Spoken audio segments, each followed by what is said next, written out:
아, 작년 오후 예배 시간 때 제가 17번에 걸쳐서 심령의 부흥이라는 주제로 말씀을 전했습니다. 마무리를 짓지 못했거든요. 맨 마지막 말씀이 저는 되게 전하고 싶었는데 여차여차 해가지고 아직 묵혀뒀는데 언제 전할까 하다가 드디어 때가 되었습니다. 그래서 오늘 전하게 되었는데 여러분 한번 잘 오늘 말씀 들어보시고, 특별히 하나님께서는 이 사명자를 통하여서 부흥을 허락하실 텐데, 그럼 우리는 어떤 사명자가 되어야 할까? 우리가 함께 은혜를 나누었으면 좋겠습니다. 몇 년 전에 개봉했던 영화인데 여러분 국제시장을 보셨는지 모르겠습니다.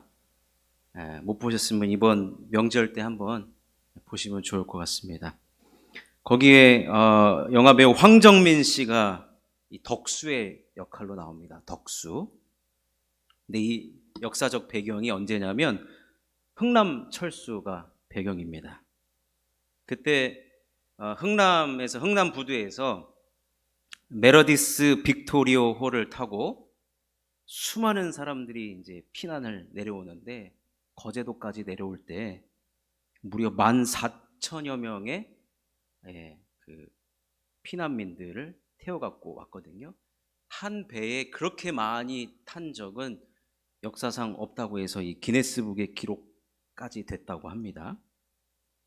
이 국제시장 영화에 보면 이 황정민 씨가 연기한 이 덕순의 가족이 흥남 철수 때 그 배를 타고 이렇게 피난을 옵니다. 근데 그 배가 어마어마하게 큰데 14,000명이 그 배에 타려고 하니 여러분 어떻게 하겠습니까? 그냥 그 밧줄을 잡고 올라가는데, 이 황정민은 덕수였거든요. 어린 덕수에 등에 누가 태워 있었냐면 막내 막순이에요. 이름이 막순이를 등에 업고 배를 이렇게 올라타고 있는데, 한참 올라가다 보니까 어떤 손이 와가지고 이 막순이를 잡아 내린 거예요. 본인이 먼저 올라가려고. 얼마나 거기가 무질서했겠습니까? 배에 빨리 타야지 내가 살 수 있는데. 배에 올라가 보니까 이 덕수는 막순이가 없는 걸 확인한 거예요. 어떻게 해요? 막순이가 지금 없는데 찾으러 갈 수도 없어요. 거기 수만 명이, 지금 14,000명 가까이 되는 사람이 그 배에 있는데, 그래서 아버지가 이 덕수한테 뭐라 그러냐면, 내가 이 막순이 찾아올 테니까 너는 식구들하고 먼저 부산에 가 있으라는 거예요. 부산의 국제시장에 가면 고모가 운영하는 이 잡화점이 있는데 그 이름이 꽃순이네요. 꽃분이네. 그래서 꽃분이네에서 만나자. 그리고 이제부터 네가 우리 집 가장이야 라고 하고서 아버지가 사라져요. 이 덕수는 아버지의 그 한마디, 이제부터 네가 가장이야, 그 어린 아들이 아버지가 하신 그 말씀 하나를 지키려고, 그 약속을 지키려고 전 생애를 바치며 살아갑니다. 그는 이 약속을 지키려고 파란만장한 삶을 살아갑니다. 월남전에도 갔다 오고, 또 저기 독일로 가가지고 이 광부도 하고, 파란만장한 인생을 살아가죠. 그 와중에 이산가족 찾기 할 때 잃어버렸던 동생 막순이도 찾게 되고, 이 덕수는 국제시장을 떠나지 않으면서 이 아버지와 한 약속을 지키려고 평생을 살아옵니다. 그러면서 이제 백발이 되고 노인이 된 이 덕수가 마지막 영화의 장면에서 뭐라고 그의 인생을 회고하냐면, 자, 이렇게 이야기합니다. 아버지, 내 약속 잘 지켰지에. 이만하면 내 잘 살았지에. 근데 내 진짜 힘들었거든요. 그는 힘든 삶이었지만 그 아버지께서 그때 자신에게 주어진 임무였던 네가 가장이다, 그것을 잘 지키려고 파란만장한 인생을 살아오면서 결국에는 그 약속을 지켜왔다라고 하는 그 장면으로 영화는 마치게 됩니다. 여러분, 이 덕수가 아버지께 받은 그 임무, 그것이 오늘 성경에는 사명인데 사전적 의미로 본다면 하나님께서 나에게 맡겨주신 임무라는 거예요. 하나님께서 나에게 맡겨주신 임무. 그럼 하나님께서 바울에게 맡겨주신 임무가 무엇이었냐면, 자, 사도행전 9장 15절을 읽겠습니다. 시작. 주께서 이르시되 가라, 이 사람은 내 이름을 이방인과 임금들과 이스라엘 자손들에게 전하기 위하여 택한 나의 그릇이라. 바울은 하나님으로부터 이런 사명을 받았어요. 이런 임무를 받았어요. 뭐예요? 이방과 임금들과 이스라엘 자손들에게 내 이름, 예수의 이름을 전하기 위하여서 택함받은 나의 그릇이라는 거예요. 이 사명을 받고 나서부터 사도 바울은 인생의 목표가 딱 한 가지였습니다. 나에게 주신 이 임무를 내가 완수하며 살아가리라.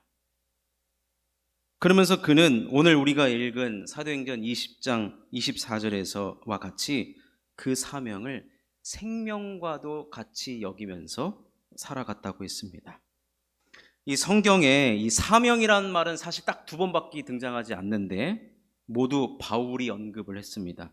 또 한 본문, 오늘 사도행전 20장 24절에서 사명이라는 말이 나오고 또 하나가 나온 데가 고린도전서 9장 17절인데 한번 읽어보겠습니다. 시작. 내가 내 자의로 이것을 행하면 상을 얻으려니와 내가 자의로 아니한다 할지라도 나는 사명을 받았노라. 이 말은 자신의 정체성을 이야기하는 장면입니다. 나는 사명 감당하는 것이 내 인생에 있어서 가장 값지고 생산적이고 하나님께 기쁨이 되는 일이기 때문에 나는 누가 뭐라 한다 할지라도 나는 이 일을 계속해서 감당하겠다라고 하는 것입니다. 여러분, 오늘 사도 바울이 오늘 본문 사도행전 20장 24절을 다시 한번 읽으면 좋겠습니다. 시작. 내가 달려갈 길과 주 예수께 받은 사명 곧 하나님의 은혜의 복음을 증언하는 일을 마치려 하면은 나의 생명조차 조금도 귀한 것으로 여기지 아니하노라. 여러분, 바울이 이 고백을 하기까지 무슨 일이 있었냐면 바울은요 에베소에서 3년 동안 복음을 전하고 가르치고 여러 성도들을 섬겨왔습니다.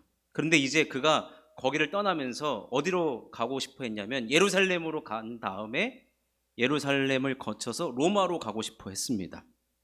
그런데 바울에게 정보가 하나 들어와요. 무슨 정보냐면 예루살렘으로 가면 지금 바울을 잡으려고 표적 수사가 돼가지고 이제 바울이 공회에 잡혀간다는 거예요.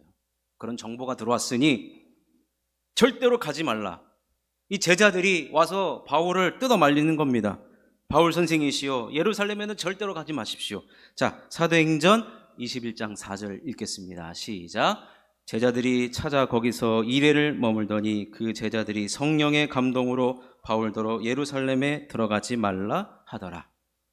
그런 이후에 또 다른 이 아가보 선지자라는 분이 바울에게 뭐라고 이야기하냐면 예루살렘으로 들어가면 안 됩니다 라고 하는, 나도 성령의 감동을 받았으니 내 말을 들으십시오 라고 거듭 이야기하죠. 자, 21장 11절과 12절을 읽겠습니다. 시작.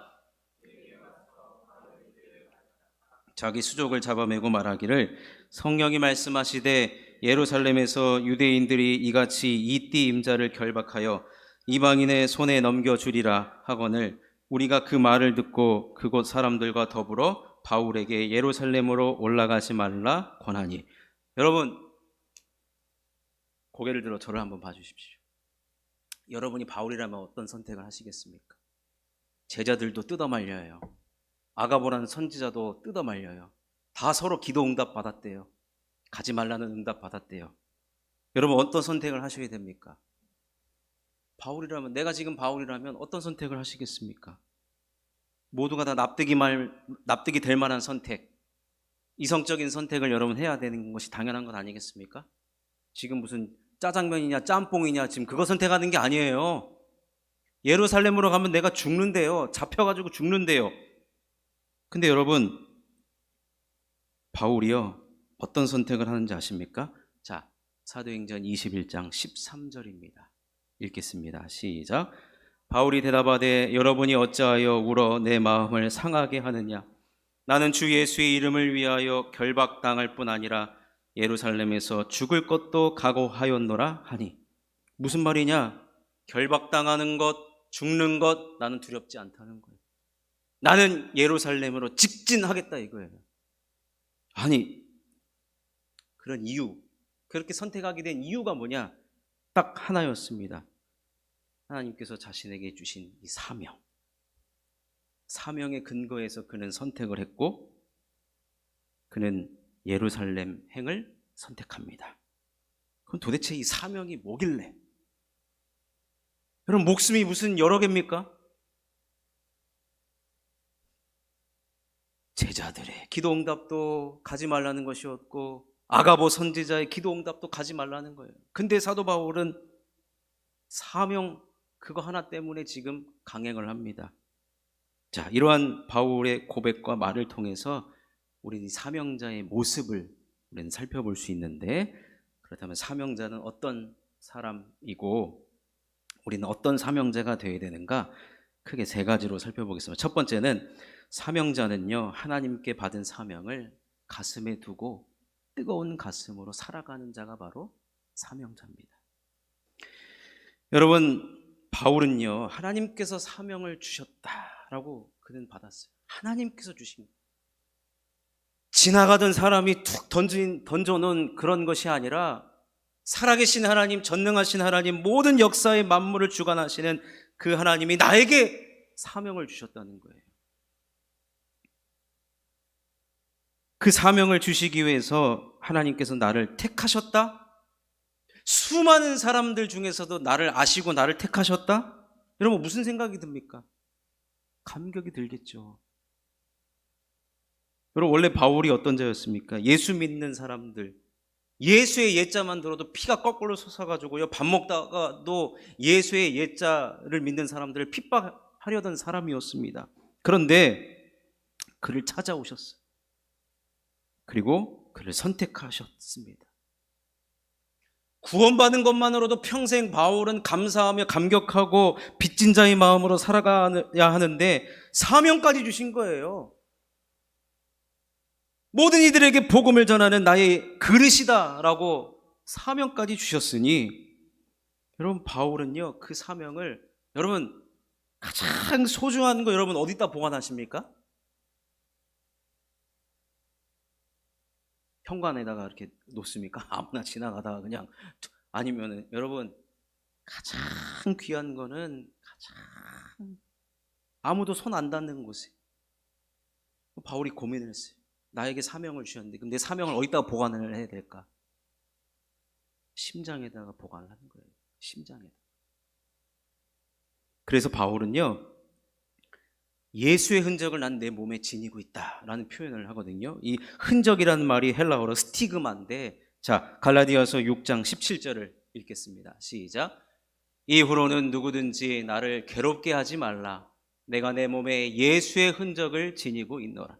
이 스티그마, 흔적이라는 것이 여러 학자들이 여러 가지 이야기할 수는 있는데, 저는 이것이 사명이라고 보고 있고, 그 사명을 바울은 자신의 심장에다가 지니고 살아갔습니다. 그래서 주님이 주신 사명을 생각하면 심장이 뛰었고, 그 심장은 금세 뜨거워졌습니다. 그리고 심장이 뛸 때마다 그는 사명을 생각을 했습니다. 여러분, 지금 바울이 처한 상황은 굉장히 하나님의 뜻이 충돌되는 듯한 상황입니다.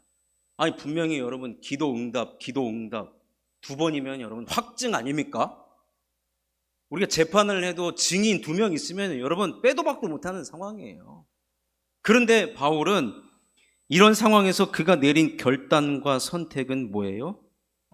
내 심장이 뛰는 쪽을 선택한 겁니다. 내 심장이 뛰는 쪽. 여러분, 바울만큼 주의 일을 하면서 계획적이고 전략적이고 질서적인 사람이 어디 있습니까?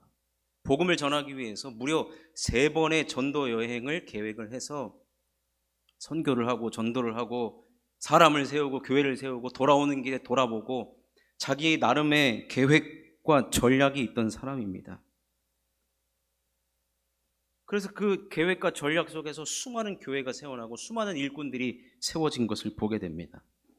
그런데 희한하게 이번 결정에 대해서는 그는 질서적이고 이성적인 그런 결정을 한 것이 아니라 내 심장이 뛰는 대로, 즉 사명에 의한 결정을 했던 것이죠. 가슴이 시키는 일을 했다는 것입니다. 가슴이 시키는 일. 여러분 성경에 보면요, 바울과 비슷한 결정을 내리고 가슴이 시키는 일을 했던 사람이 성경에 많이 나옵니다. 그 중에 대표적인 분이 누구냐면, 여러분 1년치 향유 옥합을 예수님께 부어드린 이 마리아. 여러분 생각을 해보십시오. 1년치 내 월급에 해당되는 그 향유 옥합을 예수님께 부어드릴 때 옆에서요 손가락질하면서 제정신 아닌 여자구만 이렇게 했던 사람이 있어요. 가룟 유다가 그랬죠. 아유 그거 팔아다가 가난한 사람들 나눠주면 너무 좋겠다. 근데 여러분 이 마리아는요 이성적 판단으로 해서 그 향유 옥합을 깨뜨린 게 아니에요. 그의 가슴이 뛰는 쪽을 선택을 한 것이죠. 여러분 그래서 예수님이요 이걸 보고 뭐라, 중요한 게 예수님께서 어떻게 말씀하셨는지가 중요한데, 자 마가복음 14장 9절에 이렇게 기록되어 있습니다. 읽겠습니다. 시작. 내가 진실로 너희에게 이르노니 온 천하에 어디서든지 복음이 전파되는 곳에는 이 여자가 행한 일도 말하여 그를 기억하리라 하시니라. 복음이 전파되는 곳에 이 여인이 이성적 판단을 해서 하나님 앞에 드린 그것을 기억하는 게 아니라 가슴이 뛰는 일을 하나님 앞에 보여줬던 그것을 기억하라는 거예요. 여러분 저도요 1년치 향유 옥합 비슷한 금액을 하나님 앞에 드린 적이 있어요. 근데 제가, 여러분 목회자가 무슨 돈이 어디 있고 제가 무슨 어디서 뭐 건물주입니까? 어디서 월세가 따박따박 나옵니까? 그런데요 이성적으로 아무리 생각하면 드리면 절대로 안 되는데 하나님이 그 마음에 심장이 뛰게 하시는 거예요. 저는 앞으로도 그런 일이 있을 때마다 드리고 싶고 드릴 겁니다. 여러분 앞에서 선언합니다. 네. 여러분 바울은 가슴이 뜨거워지는 일을 선택했습니다. 그 결정으로 인해 예루살렘에 가면 잡힌다는 것, 고생길이 환하다는 것 알고 있었어요. 근데요 사명을 주신 하나님은 선하신 하나님이라는 것을 그는 믿었어요. 결코 나를 골탕 먹일 하나님도 아니고 나를 잘못된 길로 막아서는 분도 아니라는 것을 확신했기 때문에 여러 사람들의 만류가 있다 할지라도 가슴이 뛰는 일을 선택했던 것입니다. 사랑하는 성도 여러분, 사명자는요 가슴이 뛰는 일을 선택하는 자입니다.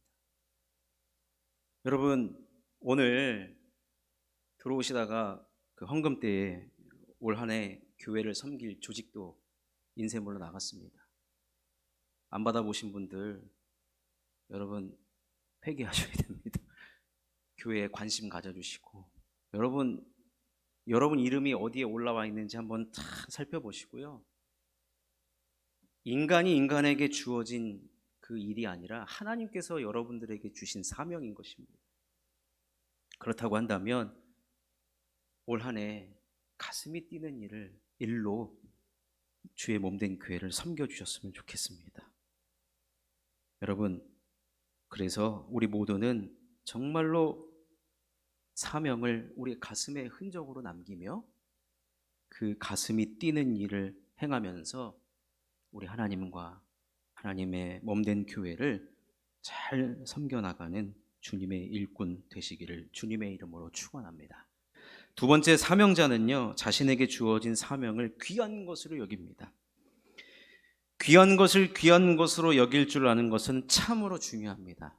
여러분 우스갯소리가 있어요. 어떤 사람이 명품 백을 들고 갔는데 비가 와요. 근데 이 사람이 이렇게 하고 가면은 그 뭐예요? 짝퉁이잖아요, 짝퉁. 근데 명품백을 가슴에 품고 가면 뭐예요? 이 진품이잖아요. 여러분,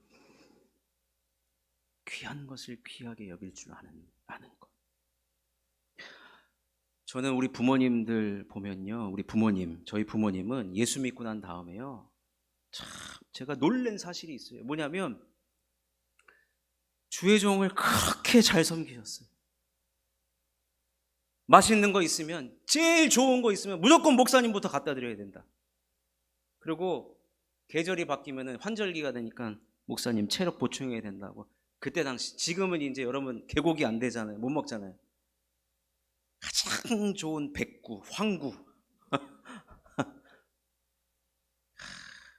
제가 교육전도사 시절 때도요, 제가 근데 이런 걸 보고 자라왔거든요. 근데 저희 어머님은 지금도 주의 종들을 쌀도 섬기시고 막 그래요, 지금도. 그래서 아마 이 자리에 그 목사님 댁에 이거 갖다 드려라, 이게 심부름 좀 많이 해보신 분들 여기 계실 줄로 압니다. 예. 여러분, 그때 당시 우리 부모님들은 주의 종이 하나님 다음으로 섬겨야 될 분으로 여겼어요. 그래서 저도 그렇게 배워가지고 교회 담임 목사님은 하나님 다음이다. 아니, 세상에서도 스승의 그림자는 밟지 않는다고 가르치는데 교회의 말씀을 가르쳐주는 목사님에게 신방 오시면요, 그냥 일렬로 저 동네 앞까지 가서 서 있어야 돼요. 아니 뭐 집을 몰라서 못 오십니까? 아니에요. 그만큼 주의 종을 선대해 주었고, 왜냐하면 그 주의 종을 쓰시는 하나님이 귀하기 때문에. 여러분, 바울은요, 이 사명을 생명보다 귀한 것으로 여길 정도로 귀하다라고 여겼고, 아주 사명을 귀하게 여겼습니다. 나 자신도 얼마나 귀한 존재입니까? 근데 내 생명보다 사명을 더 귀하게 여겼다는 것은 우리 하나님을 더 귀하게 여겼다는 거예요. 그리고 그 사명을 더 귀하게 여겼다는 겁니다. 여러분, 아까도 말씀드렸지만 오늘 우리 앞에서 우리 그 ASK 찬양단의 우리 임정양 집사님이 오늘 찬양 인도를 처음 했어요. 네, 앞으로 이제 찬양 인도하는 날이 더 많아지실 텐데, 사명이 주어진 거거든요. 사명이 주어지니까 찬양 인도하려니까 양복을 입고 와야 되는데, 양복이 좀 아마 살이 좀 찌셨는지, 네, 양복이 좀 입기가 불편하고 부담스러우실 텐데, 그래도 오늘 사명이라고, 하나님께서 주어진 사명을 귀하게 여기시려고 오늘 저 멋있는 옷 입고 오늘 봉사하신 거예요. 섬기신 거예요.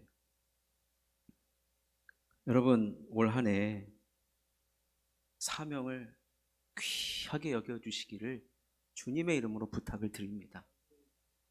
여러분들의 그 섬김과 수고, 이 사명을 귀하게 여기심으로 말미암아 우리 교회는 아까 우리 장로님 기도하신 대로 수많은 생명을 살리는 교회, 이 땅의 교회다운 교회, 하나님 찾으시는 교회, 그런 교회가 될 줄로 믿습니다. 자, 마지막 세 번째는 하나님은요, 사명자를 귀하게 여겨주셔서 선으로 인도한다는 거예요. 하나님과 사명을 귀하게 여기는 사명자를 하나님 반드시 귀하게 여겨주십니다. 현실적인 눈으로 보면 바울은 예루살렘에 도착하자마자 아니나 다를까 결박되고 재판도 받고 감옥에 갑니다. 근데 중요한 건 뭐냐? 혼자 가는 게 아니라 하나님이 함께 가십니다. 여러분, 요셉 알잖아요. 요셉이 감옥에 갇혔을 때 요셉이 혼자 있었습니까? 하나님이 함께 하심으로 요셉이 형통하더라. 이 말이 계속 반복돼요. 마찬가지로 바울이 결박되고 재판받고 감옥에 갔지만 하나님이 함께 하셨습니다. 여러분, 바울의 꿈, 기도 제목, 가장 이루고 싶은 기도 제목이 무엇이었는지 아십니까? 땅끝까지 가서 복음을 전하는 것이었어요. 땅끝. 당시의 땅끝은 어딘지 아십니까? 서바나예요. 서바나. 우리로 얘기하면 스페인. 근데 그 스페인을 가기 위해서는 반드시 어디를 거쳐야 되느냐? 예루살렘을 거쳐야 됐어요. 자, 사도행전 19장 21절을 읽겠습니다. 시작. 이 일이 있은 후에 바울이 마게도냐와 아가야를 거쳐 예루살렘에 가기로 작정하여 이르되 내가 거기 갔다가 후에 로마도 보아야 하리라 하고, 하나님께서 바울에게 지혜를 주시는데요. 무슨 지혜를 주시냐면, 야, 너 로마 시민권이 있지 않냐? 그걸 생각나게 하신 거예요. 여러분, 사도 바울이 복음 전할 때요, 자신이 가지고 있는 특권 다 내려놨습니다. 가말리엘의 그는 문화에서 공부를 했었고, 사도 바울은 세계적인 석학이었어요. 어딜 가면 인맥이 다 동원이 됩니다. 근데 복음을 전할 때는 그 모든 것들을 하나도 활용하지 않았어요. 근데 감옥에 갇히고 재판을 받을 때 하나님께서 바울에게 지혜를 주십니다. 너가 가진 신분을 활용해라. 바울이 로마 시민권자였어요. 당시에요, 로마가 전 세계를 거의 뭐 이렇게 식민지로 만들었잖아요. 각 식민지 지역에서 재판받는 일들이 많을 거 아니에요. 근데 로마 시민에게는 특권을 하나 줬습니다. 특권이 뭐냐면, 항소하면 로마에 가서 재판을 받게 하는 거예요. 나 이 재판 마음에 안 드니까 나 항소하겠습니다. 그러면은 로마로 가서 재판을 받아요. 그래서 바울이 이 재판 저 인정하지 못합니다. 그랬더니 네가 뭔데 그러냐 했더니 로마 시민권자임을 증명을 해내니까 아니나 다를까 그를 로마로 압송하게 됩니다. 여러분, 바울이 비록 죄수의 신분이었지만 로마로 가게 됐거든요. 그의 기도 제목이 이루어진 거예요. 죄수의 신분이지만 가는 길에 우여곡절이 있었지만 어쨌든 그가 로마에 도착을 합니다. 로마에 도착해야 그 다음이 있잖아요. 서바나 땅끝이 있잖아요. 자, 바울이 로마에 도착하니까 당시 로마에 교회가 세워졌었거든요. 사도 바울은 로마로 한 번도 간 적이 없는데 로마에 교회가 세워졌어요. 근데 그 교회가 사도 바울이 지금 죄수의 신분이지만 사도 바울이 로마에 왔다라는 소식이 들리니까 로마 교회 사람들이 우리 바울 만나러 가자. 우리 주의종 만나러 가자. 제가 과거에 인도네시아 선교를 갔는데요. 아니, 그날따라 교통이 너무 막히는 거예요. 그래서 무슨 국가적인 행사가 있는가 봤더니 그게 아니에요. 무슨 일입니까? 물어봤더니 그때 당시 조용기 목사님이 인도네시아에 집회하러 온다고 국가에서 조 목사님 그 집회하는 장소까지 차를 다 막아 서게 한 거예요. 주의 종이 왔다고. 야, 그 무슬림 나라도 어떻게 뭐 주의 종을 알아보고 그렇게 해줬는지는 모르겠는데 사도 바울이 왔다는 그 소식에 이 로마가 들썩들썩됩니다. 근데 죄수잖아요. 당시에 바울이 어디에 갇혀 있었냐면 지금으로 말하면 가택연금의 한 집에 바울이 갇히게 됩니다. 근데 오는 사람은 면회가 가능해요. 집으로 오니까 본인은 나가지도 못해도 수많은 사람들이 사도 바울에게 하나님 말씀을 배우고 듣고 그에게 기도라도 받으려고요. 얼마나 많은 사람들이 몰려드는지 일명, 이건 제가 붙인 거예요. 성경에 없어요. 일명 대기표의 은혜가 벌어집니다. 은행 가면 대기표 뽑잖아요. 맛집 가면 대기표 뽑잖아요. 자, 이 말이 어디 나오냐? 사도행전 28장 30절 31절에 나옵니다. 읽겠습니다. 시작. 바울이 온 이태를 자기 셋집에 머물면서 자기에게 오는 사람을 다 영접하고 하나님의 나라를 전파하며 주 예수 그리스도에 관한 모든 것을 담대하게 거침없이 가르치더라. 여기서 말하는 셋집이 가택 연금된 집이거든요. 거기서 무려 2년 동안 2년 동안 바울은 나갈 수가 없어요. 사람들이 줄을 서가지고 복음을 들으려고, 말씀을 들으려고, 기도 받으려고, 안수기도 한번 받으려고, 그런 영적 복음의 맛집이 되었습니다. 얼마나 위대한 역전입니까? 합력하여 선을 이루시는 하나님, 삼형제를 얼마나 귀하게 여겨주신 하나님의 세심한 손길을 볼 수가 있는 것입니다. 말씀을 맺겠습니다. 여러분, 오늘 말씀 진짜 여러분 제가 묵혀뒀다가 한 거거든요. 여러분 꼭 오늘 말씀은 재탕, 삼탕 들어보셨으면 좋겠어요. 우리 홈페이지나 유튜브에 이제 올라가면 꼭 들어보시고. 왜냐? 여러분 올해 교회 조직도 이제 재직으로 임명이 되셨을 텐데 여러분 어떻게 섬기시겠습니까? 교회는요, 내 뜻과 내 경험과 내 의지대로 내 생각대로 섬기는 것이 아니에요. 가슴이 시키는 일을 해야 된다고 한다면 하나님의 뜻이 내 안에 확 들어차 있는 상태에서 맡겨진 직분을 감당해야 하거든요. 그런 사명자를 하나님 원하시는 것입니다. 그렇기 때문에 여러분 사명을 귀하게 여겨주시고 또 그 사명을 귀하게 여기는 여러분들도 하나님께서 귀하게 여겨주시고 그런 사명자들이 많은 교회를 하나님께서는 합력하여 선을 이루어 가실 것이고 부흥을 허락해 주실 줄로 믿습니다. 이런 복된 사명자, 하나님께서 기뻐하시는 사명자, 부흥을 일으키는 사명자가 되시기를 주님의 이름으로